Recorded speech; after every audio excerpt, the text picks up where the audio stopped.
But other than that, I really like Chai Tao Kueh. I've never heard that as well. What do you mean? Okay. Now I feel like we're hitting with a random thing as well. Chai Tao Kueh is carrot cake, right? Yeah, I always say I crave carrot cake. Cannot have it white, cannot have it black, must be mixed.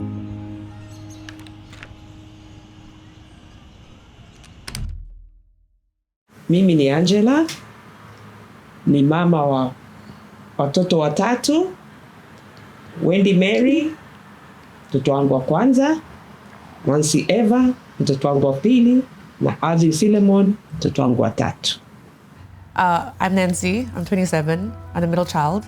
Country of origin from Tanzania. Okay, I'm Wendy, I'm turning 30 this year. I'm Alvin, I am 25. I came to Singapore when I was 2 years old, so I've been here about plus minus 27 years. I came to Singapore when I was 2 months old. I came to Singapore at birth. I was born here.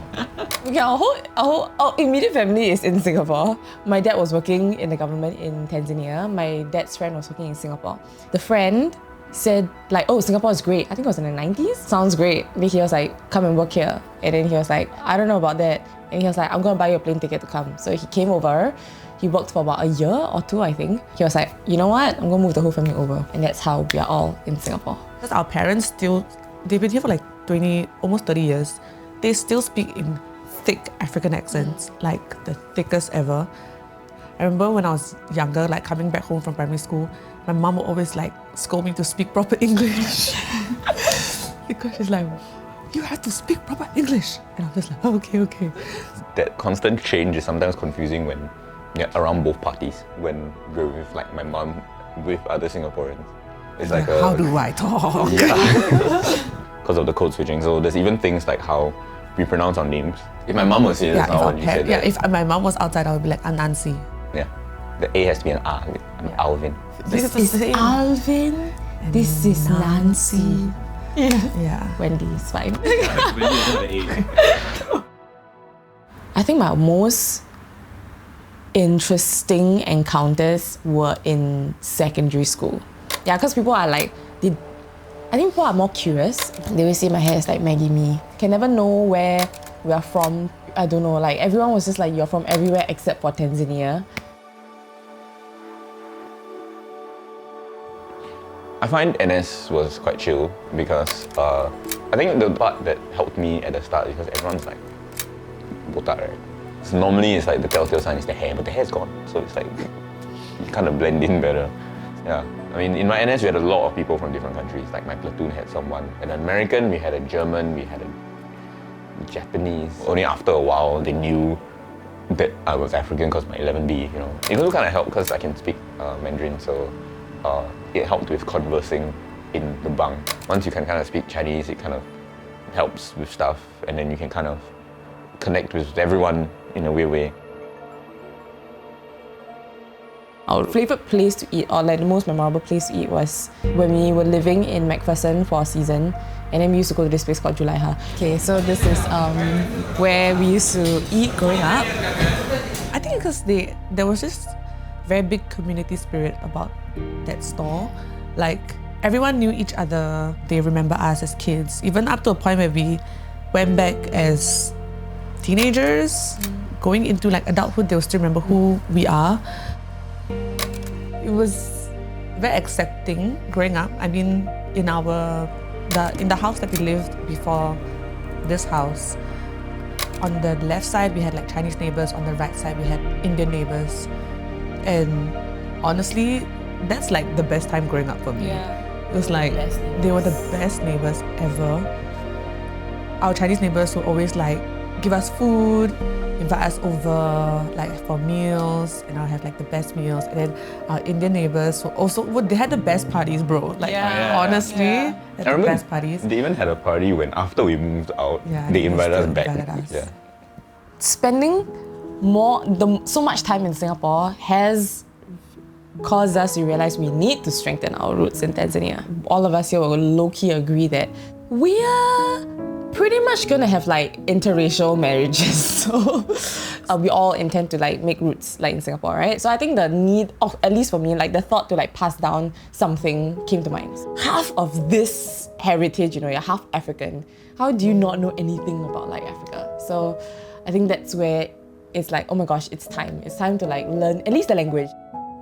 When I always think of like, what can I pass down to my kids? And I think like when I'm sharing stories to them, I don't want it to just be my parents' stories. I want it to at least be my stories as well.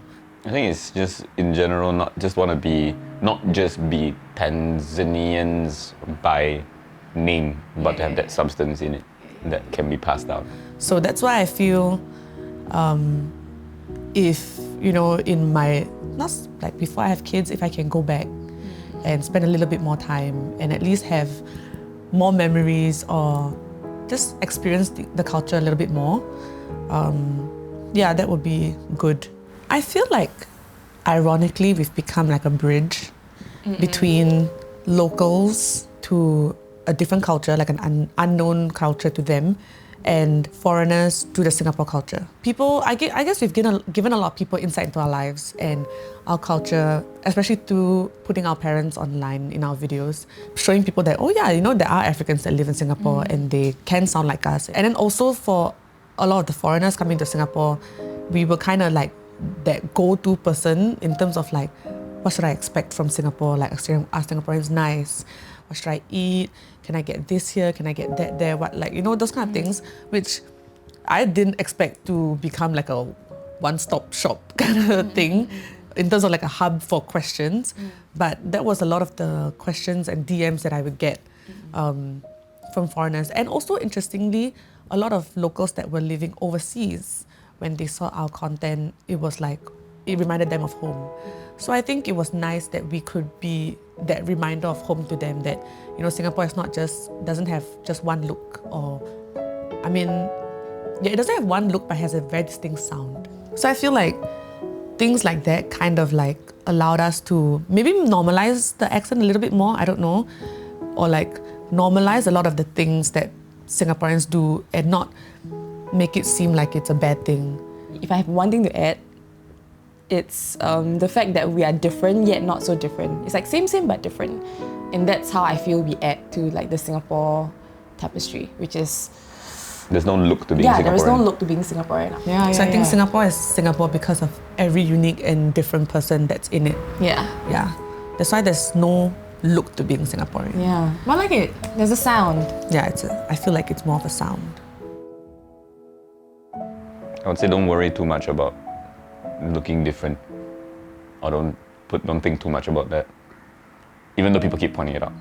Your difference is your strength. I only came to like really fully know and understand how it's a strength like only in recent years. Home is not where, but home is who. It was always the people that we met and the communities that we built that made it home for us. Thank you, Singapore, for being a safe space for cultural diversity and where we could grow up and feel a sense of belonging. Thank you for the memories you have brought me and for bringing a sense of comfort that I wouldn't find anywhere else. Just want to say thank you to the friends who we have made growing up. We have made living in Singapore and growing up in Singapore a very diverse experience, because I've always wanted to low-key get out of Singapore when I was growing up, but I feel like the people are one of the reasons why I am so connected to this place. And I just want to thank all the friends that we have grown up with and we have made memories with. Just want to thank them for making growing up here great. I think us here to wonder myself, to wonder, to ask. And that in wondering about the big things and asking about the big things, you learn about the little ones almost by accident. But you never know nothing more about the big things than you start up with. The more I wonder, the more I love. So, thank you, Singapore. You probably didn't expect to turn out this way, being a hub for different cultures and heritages to exist. Yet you take on that challenge, and through that, 3 little kids from Africa could call this place home. Thank you, Singapore, for letting me live my best life, for giving me my best friends and my best memories. Thank you for letting me grow, wander, and expand my knowledge. Thank you for giving meaning to the phrase, the more I wonder, the more I love.